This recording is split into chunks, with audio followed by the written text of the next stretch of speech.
বনের বন্ধুত্ব। একদিন সবুজে ঘেরা সুন্দর এক বনে এক ছোট্ট খরগোশের নাম ছিল টুটি। টুটি খুব দৌড়াতে ভালোবাসত, আর তার বন্ধুরাও তাকে খুব পছন্দ করত।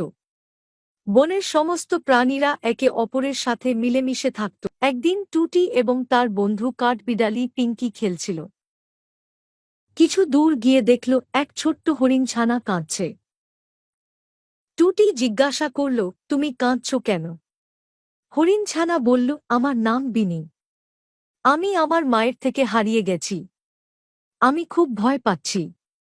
টুটি আর পিঙ্কি একসাথে বলল, চিন্তা করো না বিনি, আমরা তোমাকে তোমার মায়ের কাছে ফিরিয়ে নিয়ে যাব। তারা তিনজন মিলে বন পেরিয়ে যেতে লাগল। কিছুক্ষণ পর তারা দেখল একটা বড় নদী।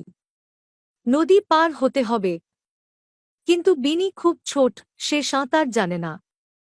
ঠিক তখনই এক বড় ভালুক এগিয়ে এলো। ভালুকটি বলল, আমি তোমাদের সাহায্য করতে পারি, আমি তোমাদের নদী পার করিয়ে দেব।